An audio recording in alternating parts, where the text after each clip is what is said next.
और 1994 से लेकर आज तक इन लोग कितने हो गए, केवल राम राम रटूं, सारा दिन ये गीत गाऊं और सबको सतर्क करता हूं, जगाता हूं, कुत्ते की तरह भौंक रहा हूं दिन रात, वफादार कुत्ते की तरह।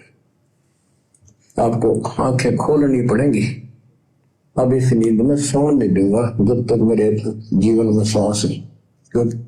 गुरुदेव भगवान कह रहे हैं, अब मैं आपको इस नींद में सोने नहीं दूंगा जब तक मेरे शरीर में श्वास है, मेरे जीवन में श्वास है। दो बातें।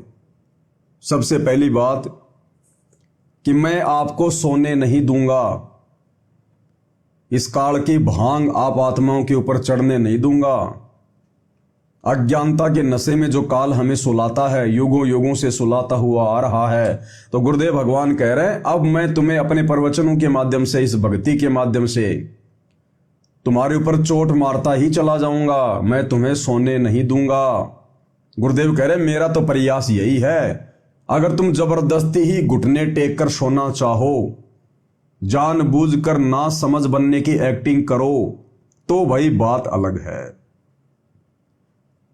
तो कितनी मेहनत, कितना संघर्ष इस काल के लोक में, जहां बिना सवारत के मां भी अपने बच्चे को दूध नहीं पिलाती, वो बच्चा पैदा करना, उसकी परवरिश करना कहीं न कहीं उसकी भी मजबूरी नहीं बल्कि सवारत है कि बड़ा होकर बुढ़ापे में मेरा हाथ पकड़ेगा, मेरी सेवा करेगा, घर में बहू आएगी, काम में मेरा हाथ बटाएगी, सुख दुख में मेरे सहयोगी होंगे। माता पिता का भी स्वार्थ होता है, अन्यथा एक सभ्य नागरिक बनाने के लिए, देश सेवा में आगे बढ़ाने के लिए कोई माता पिता इतना सोचकर बच्चा पैदा नहीं करते हैं। तो इस स्वार्थी लोक में कबीर परमेश्वर सतगुरु रामपाल जी भगवान निस्वार्थ भाव से परमार्थ के लिए इतना संघर्ष कर रहे हैं। भाई और बहनों, आप कहां से, मैं पवन दास कहां से, कुछ भाई बहन अमेरिका से, कुछ जापान से, कुछ ना जाने कहां से, देश के अलग अलग राज्यों से। आप और हमारी जातियां भी अलग अलग, हमारे धर्म भी अलग अलग, हमारी भाषाएं भी अलग अलग, और उसके बावजूद गुरुदेव भगवान हम सबको एक समान प्यार देते हैं, एक समान प्यार करते हैं, हमें अपने सीने से लगा के रखना चाहते हैं। आप और हमारे आत्म कल्याण के लिए इतने चिंतित हैं, तो सोचिए हम उनके क्या हैं। आप और हम तो इस काल की अज्ञानता में नहीं पहचान पा रहे अपने बाप को पूरी तरह से, लेकिन गुरुदेव भगवान के लिए हम कितने विशेष हैं, कितने वीआईपी हैं, हम उनके क्या हैं, ये जानकारी गुरुदेव हमें बार बार देते हैं। और आप और हमारे लिए ही ये परमात्मा सन 1994 से इस काल के लोक में एक भगत की भूमिका करते हुए, एक संत की भूमिका करते हुए, एक सतगुरु की भूमिका करते हुए देश और दुनिया से इतना संघर्ष कर रहे हैं। गांव गांव जाकर सन 1994 से गुरुदेव ने सत्संग करना प्रारंभ किया। लोगों की गालियां खाई, लोगों के पत्थर खाए, लोगों के ताने सहे, सिर्फ आप और हमारे लिए, निस्वार्थ भाव से, परमार्थ के लिए। सन 2006 में करोथा कांड हुआ। 21 महीने गुरुदेव भगवान हिसार जेल में रहे और पूरा हरियाणा उस समय गुरुदेव का विरोधी, विशेषकर आर्य समाज। तो गुरुदेव को कितना कुछ इस रोहतक जेल में सहन करना पड़ा होगा सन 2006 में, सिर्फ आप और हमारे लिए 21 महीने। उसके बाद फिर परमेश्वर ने आकर अपना वही काम किया, आत्माओं को जगाना शुरू किया, काल के साथ में संघर्ष करना शुरू किया, यह ज्ञान जन जन तक पहुंचाना शुरू किया। फिर 2014 में बरवाला कांड और वर्तमान में 12 साल से हिसार जेल में निस्वार्थ भाव से परमार्थ के लिए, सिर्फ आप और हमारे लिए। अन्यथा उनका तो अच्छा खासा परिवार था, बढ़िया उनकी नौकरी थी। परमेश्वर एक जेई के पद पर नौकरी करके हमें दिखा रहे थे, एक भूमिका कर रहे थे, लीला कर रहे थे, अच्छी खासी तनख्वाह थी। आज 40-50 हजार रुपए कम से कम पेंशन होती। उन्हें क्या आवश्यकता थी लोगों की गालियां खाने की, लोगों के ताने सहने की, जेल जाने की। वे भी आराम से अपने काम धंधे में मस्त रहते, अपने बाल बच्चों में मस्त रहते। लेकिन ये परमेश्वर सतगुरु रामपाल जी, ये आप और हमारी तरह सामान्य इंसानों की श्रेणी में नहीं है। ये आप और हमारी तरह स्वार्थी इंसानों की श्रेणी में नहीं है। आप और हमारी तरह इनका केवल यही टारगेट नहीं है, खाया पिया, लैट्रिन की, बच्चे पैदा किए और मर गए। ये परमात्मा है, परमेश्वर है, सारी सृष्टि के जनक हैं। और जब ये परमात्मा पृथ्वी पर आते हैं, प्रकट होते हैं अपने विधान अनुसार अतिथि रूप में, तो ये परमेश्वर इसी प्रकार की लीला करते हैं। ये काल को भी धोखा देते हैं, आंख मिचोली खेलते हैं उसके साथ में। वो भी समझ नहीं पाता है कि ये सारी सृष्टि का मालिक ही ऐसी लीला कर रहा होगा। फिर आप और हम 2 कौड़ी के तुच्छ जीव भला उस परमेश्वर को क्या समझ पाए। लेकिन फिर भी वो परमेश्वर हमें सद्बुद्धि देते हैं, हमारा ज्ञान योग खोलते हैं और अपनी पहचान करवाते हैं कि मैं तुम्हारे जैसा सामान्य व्यक्ति नहीं हूं।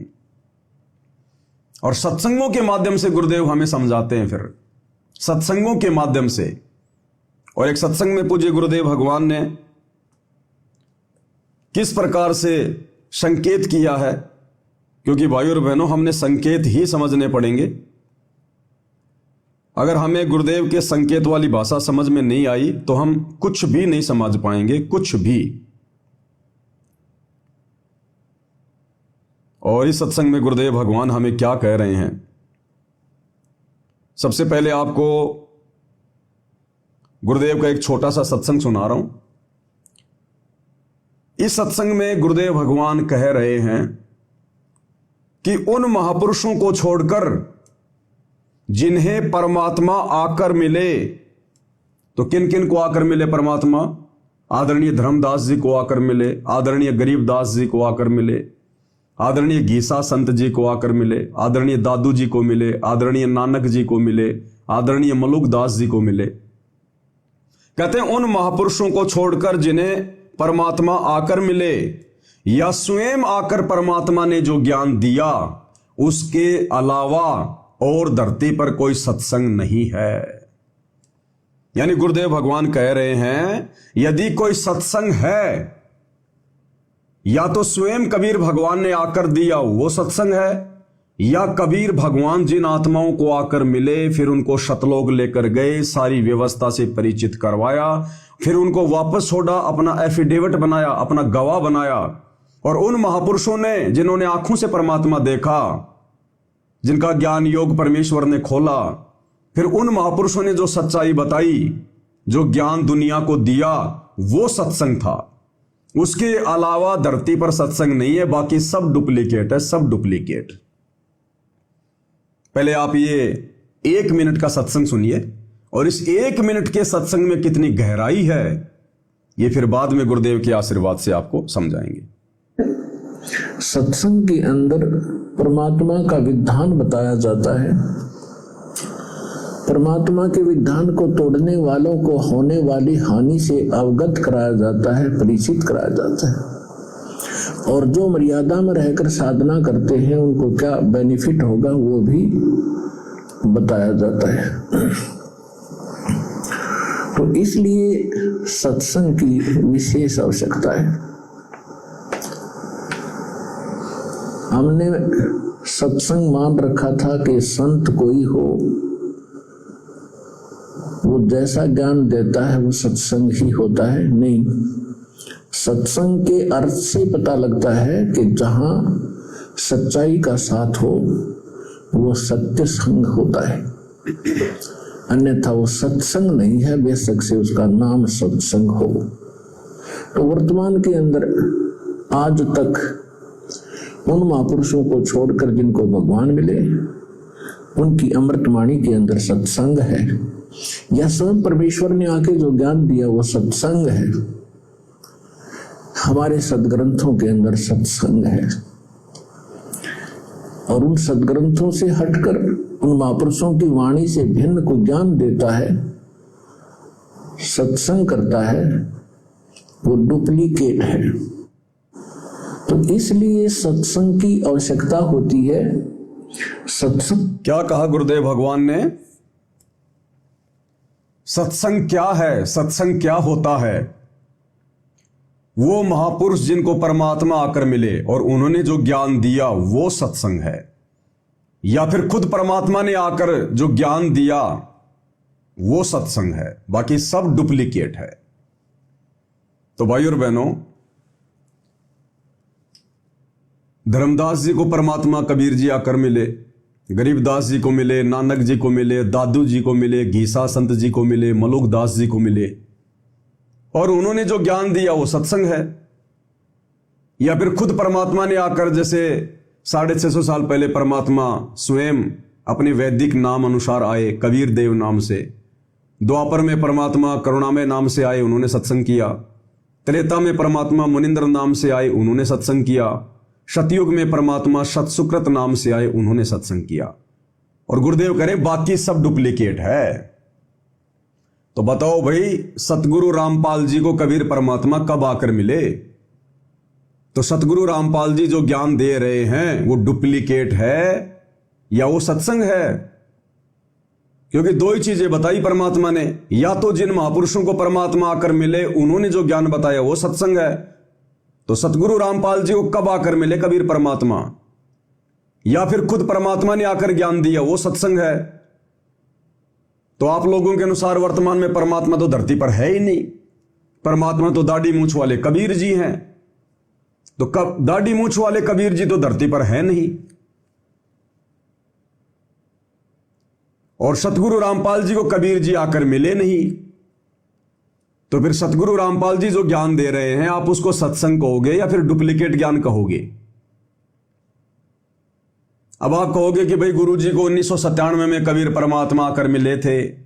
गुरुजी ने अपने सत्संग में जिक्र किया है कि भाई मार्च के महीने में दिन के 10 बजे सन 1997 में कुछ समय के लिए मुझे कबीर परमात्मा मिले, फिर अंतर्ध्यान हो गए।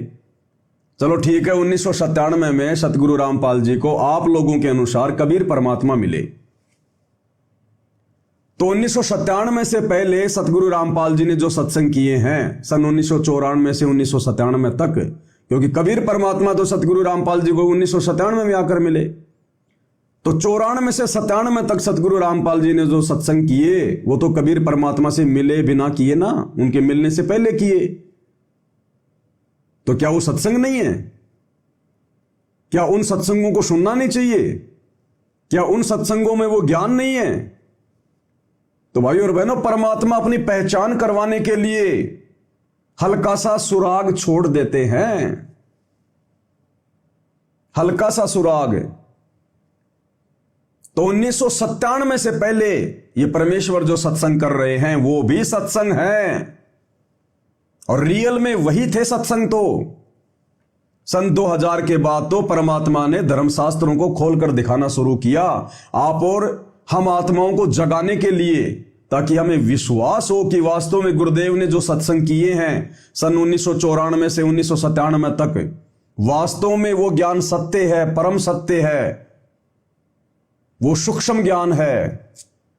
हमें विश्वास हो, उसके लिए गुरुदेव ने 1997 के बाद, 2000 के बाद ये शास्त्र दिखाने शुरू किए, आप और हमारे हृदय में ये ज्ञान जमाने के लिए, इस सच्चाई को जो है बैठाने के लिए।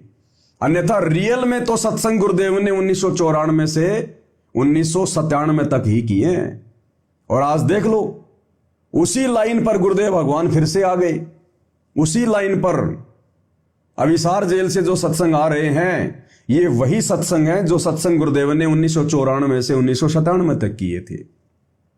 ना कोई गीता, ना कोई भागवत दिखा रहे हैं, ना कोई वेद दिखा रहे, कुछ नहीं दिखा रहे।